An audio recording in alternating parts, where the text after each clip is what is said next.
Estar em contato com a natureza nos faz sentirmos melhores. Quantas vezes viajamos ao campo e à praia para colocar o pé na grama, na areia e admirar as belas paisagens naturais? Imagina ir além e viajar para admirar grandes fenômenos naturais, da aurora boreal às maiores migrações de insetos e mamíferos. Ou imagine ver de perto demonstrações assustadoras do poder da Mãe Natureza. Neste vídeo você vai ver 10 fenômenos naturais que merecem ser vistos pelo menos uma vez na vida.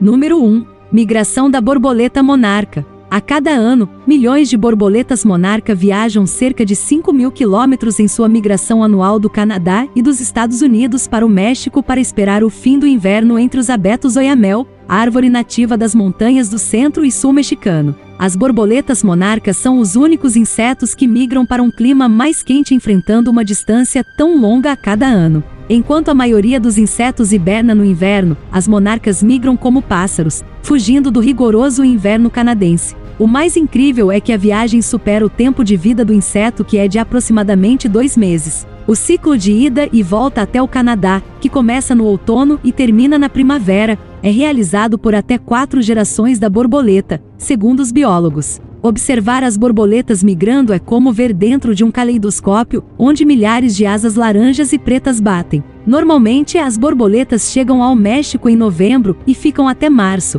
mas a melhor época para vê-las é em janeiro e fevereiro, quando a população é grande. Há 5 santuários para admirar as borboletas no México. O mais conhecido é a Reserva Ecológica Santuário das Borboletas Monarca, no estado de Michoacán, a apenas algumas horas de carro da cidade do México. Número 2. Bioluminescência. Imagina a praia brilhar durante a noite? Esse fenômeno, chamado de bioluminescência, só pode ser visto em 9 lugares ao redor do mundo. O mais espetacular é na Baía do Mosquito, na Ilha Vieques de Porto Rico, que detém o recorde mundial do Guinness de bioluminescência mais brilhante de todos os tempos. O fenômeno, visível no escuro, deve-se a pequenos organismos dinoflagelados da espécie Pyrodinium baamense que emitem uma luz verde-azulada brilhante quando agitados.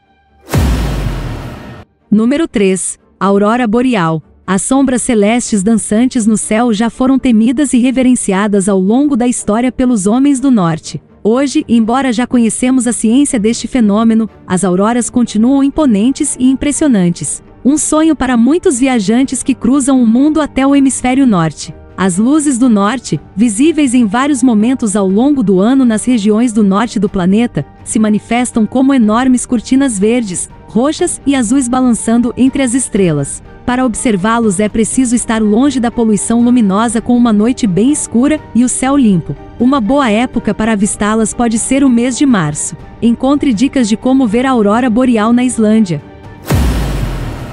Número 4. Floração do Vale da Morte. Na maior parte do ano, o Vale da Morte, no estado norte-americano da Califórnia, é um dos lugares mais secos do planeta. Mas na primavera o deserto fica coberto de flores, parecendo um mar colorido de longe. As flores podem ser amarelas, azuis e vermelhas. As flores silvestres florescem entre março e abril e dependem de condições ideais, como chuva no inverno, tempo quente e falta de ventos secos. Entretanto, um grande fenômeno ocorre no Vale da Morte a cada 10 anos. O superflorescimento, com uma quantidade mais abundante de flores e cores. A última vez que este fenômeno ocorreu foi em 2016.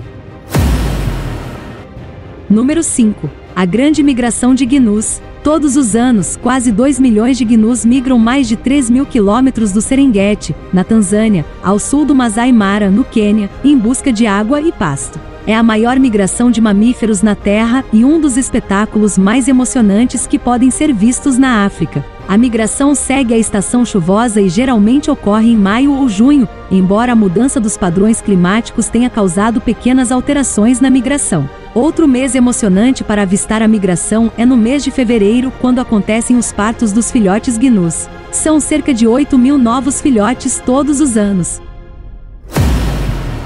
Número 6. Redemoinhos de fogo. Caso esteja se perguntando como algo assim é produzido, basicamente, o calor faz com que o ar suba, gerando redemoinhos que são capazes de ficar ainda mais potentes. Enquanto em tempestades normais a umidade cria nuvens chamadas cumulonimbus, as de incêndio dão origem às pirocumulonimbus, que, junto a ventos ao redor mudando de direção rapidamente, começam a organizar uma espiral de correntes fortíssimas, os vórtices e, enfim, os próprios tornados. Embora esse fenômeno tenha uma duração estimada de apenas poucos segundos, sua altura pode chegar a até 50 metros e causar uma grande destruição no local atingido.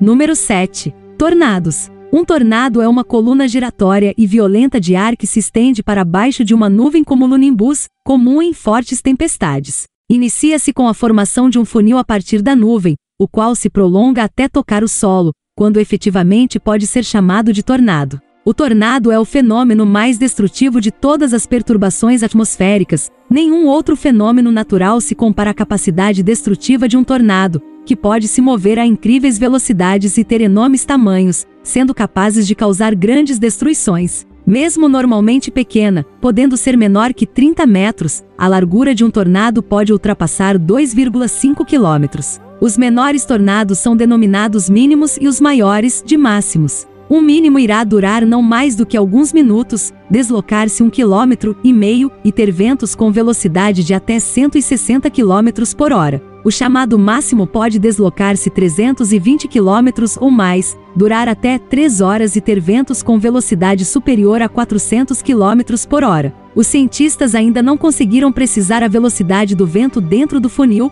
pois não há possibilidade de uso de instrumentos, que são destruídos pela violência da tempestade, mas estima-se que possa chegar a 450 km por hora. Número 8. Relâmpago vulcânico. Esse fenômeno ocorre pelo impacto dos detritos vulcânicos com a eletricidade estática gerada normalmente nas nuvens. Esse é um dos espetáculos mais assustadores da natureza, daqueles que é bom contemplar de longe, ou só por vídeos mesmo. Trata-se das tempestades de raios ocorridas durante erupções vulcânicas. Elas geralmente são gigantescas, com raios muito volumosos. A cena até parece envolver vilões de histórias de fantasia. Número 9. Tsunamis. Os tsunamis são ondas gigantes que se formam nos oceanos em decorrência de abalos sísmicos e outros fatores associados ao tectonismo, bem como por causas externas, como queda de meteoritos. Essas ondas se deslocam em alta velocidade e têm comprimento entre 100 km e 500 km. À medida que se aproximam da costa, perdem velocidade e ganham altura, que fica de 30 metros a 40 metros. Tsunami, palavra de origem japonesa que significa onda de porto, su significa porto, nami significa onda, é uma onda gigante que se forma no oceano por meio de grandes perturbações nas águas, que podem ter origens diversas, desde movimentos tectônicos no assoalho oceânico até mesmo o impacto de um meteorito. Os tsunamis têm elevado potencial destrutivo e podem trazer consequências avassaladoras para as áreas atingidas. Os tsunamis têm comprimentos de onda que variam de 100 km a 500 km, enquanto as ondas comuns chegam a algumas centenas de metros. A sua amplitude, medida da onda acima da água parada, que corresponde à posição de equilíbrio, é pequena e variável na escala de metros. Outra característica importante dos tsunamis é a sua elevada velocidade em mar aberto. Nessas áreas, as ondas se deslocam em até 890 km por hora. À medida que se aproximam da costa, isto é, avançam sobre áreas mais rasas, os tsunamis perdem velocidade e ganham altitude, atingindo de 30 metros a 40 metros. Há, no entanto, registros de ondas que chegaram a 50 metros de altura. Esse fenômeno possui altíssimo poder de destruição, uma vez que as ondas se quebram violentamente quando chegam no litoral, e suas águas conseguem avançar ainda centenas de quilômetros sobre as áreas atingidas. Número 10. Porta para o Inferno. A cratera chamada de Porta para o Inferno tem atraído muitos turistas para o deserto de Karakum, no Turcomenistão, na Ásia Central. Com 70 metros de diâmetro, o buraco fica na vila de Derveze, a leste do Mar Cáspio, e 260 quilômetros ao norte da capital Akhihabad. A área tem uma quantidade significativa de petróleo e gás natural. E o incêndio começou quando geólogos da ex-União Soviética perfuravam a região em 1971 para obter gás. O chão sob a plataforma cedeu e abriu o buraco. O poço de fogo foi o resultado de um erro de cálculo simples por cientistas soviéticos. Em 1971, os geólogos perfuraram uma caverna subterrânea para obter gás. Temendo que a cratera emitisse gases venenosos, os cientistas tomaram a decisão de colocar fogo, pensando que o gás iria queimar rapidamente. Mas as chamas não acabaram em mais de 40 anos, em um símbolo poderoso das vastas reservas de gás do Turcomenistão. Enquanto isso, visitantes viajam até lá para conferir o fenômeno de perto. Gostou do vídeo? Deixa seu like e inscreva-se no canal, para estar sempre por dentro do que acontece de surpreendente no mundo. Valeu e até a próxima!